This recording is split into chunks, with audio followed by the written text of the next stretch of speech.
Alex with Jomon, jack of all, master of none. Okay, this is the first video since I've gotten the line on. Let's see if I can.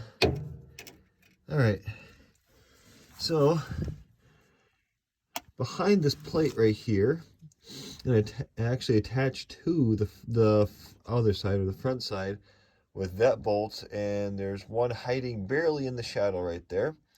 2 bolts for the brake cylinder. That's the bleeder right there. That's protruding pretty far. And then the brake line right here. Brand new. Brand new 3/16 inch line with a 3/8 inch fitting. Now this does have the coating on it. But this coating depends on where it's located. The previous one was sitting right across here. And it literally was not far. You might be able to slip a dollar bill or something in between. So water and stuff could actually sit there and rest, helping to erode and degrade the coating, as well as underneath here, just because it had a lot of it. So that was also really close to the ground. That was rusting, but this part busted first. Where this was sitting right next to that, that's where it actually broke. It just looked like down here because, oh, it's seeping down to the lowest point.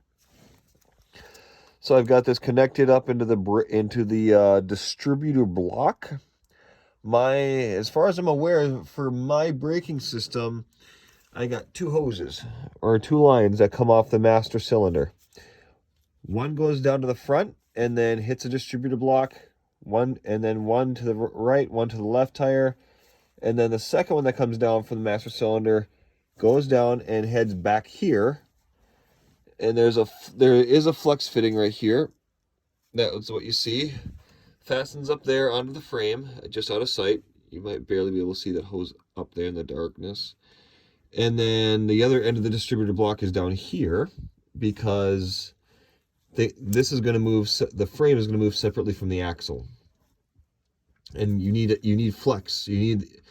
You could do like a coil, like a hard line but coiled, because that's exactly coil shock springs. Yeah, I won't get into that right now.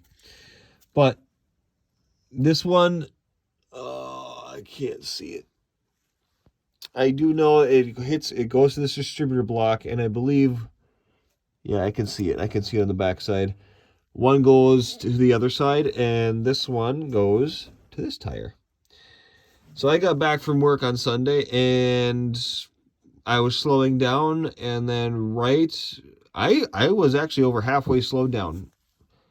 But all of a sudden, I felt my brakes go from, hey, nice, to, like, that's not good. So the one thing that's never helpful to do is just completely let off the brakes. If you feel it feather way down, try to give it some time. Like, the slower you go, the more it pulls from the reservoir of brake fluid. The faster you allow that pedal to pull back, it may actually siphon or suck in air from the brake. Now you're introducing air to your system, which means you may, in the end, have more bleeding to do. But here, it's like, I've been trialing this out for a few years now. So far with no ill effects. This trial is just to make sure to see how it works as far as future maintenance. I've been taking the bleeder out, like completely unthreading that little nipple, and putting a little bit of anti-seize. Never seize, whatever you might want to call it. It's a little gray paste on the threads. Screw it back in on all of my new ones. This one's old. I'm reusing it because I was able to get both of these freed, all 3 of these fittings freed up. So I'm just going to reuse it for now. But with a line, I also put it on. You can see some of the gray ran in the threads there. That is anti-seize on the threads. You can say it. You can claim it. You can claim. Might be true, might not be, that it will contaminate the brake fluid. And it looks like there's a drop of brake fluid. Hopefully I don't have to worry too much about that because that's right above it. I just did bleed a bunch. So, and yes, you can do the bleeding on your own. I have that bleeder set to being loose, to where I can just undo it with a quick turn of a wrench.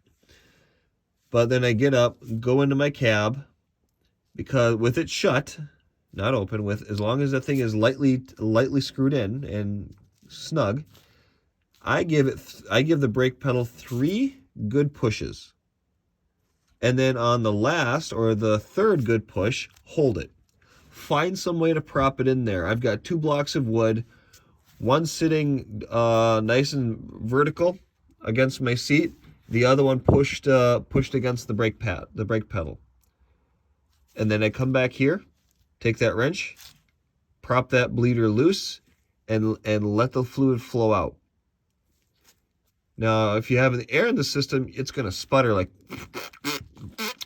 It's going to make sputtering noises. And you might also notice it being milky, cloudy, because of the air bubbles that are infiltrating the system currently. What I normally do is wait till I get 3 independent shots. Like, okay, I'm done right now. Go back, undo the brake pedal, the blockage on the brake pedal, and then again, press it 3 times and hold. Block it up, come back here, let it loose. My normal manner is to make hey, it's clear. I got a clear stream that no air is in.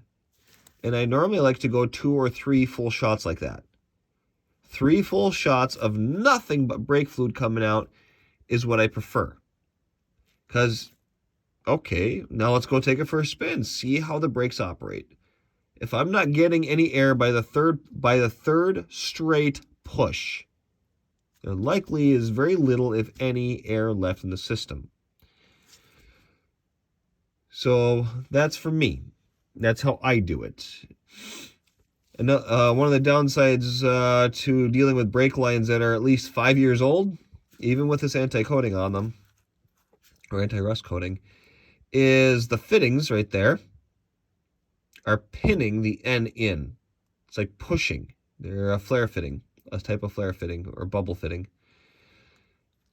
One thing I don't like is when you finally break these fittings loose, when they're old enough that there's some rust and oxidation going on, 9 times out of 10, you're going to have this line moving with that fitting. Now, the previous line, there was some clear. This is the previous line. See that green right there? Technically, that's still the coating. There's the rust. That was the lowest part. I don't know that actually ruptured. It could have, it might have. I don't know that it did or didn't. I know it's rusty. But wherever you see the green is still that anti-rust coating. Again, if you have any spots where it's low, especially in the northern, northern half of the United States, forgive my flashlight, it wants to die. When it's low, closest to the ground is where it's going to collect the most moisture and salt, especially in the winter. And when you have spray up and it can't get clear and dry, again, that's probably going to help expedite the degradation of the coating. So right now, I've just did several pushes, and I'm going to fire it up and see how it feels once I get my tools cleaned out of the way.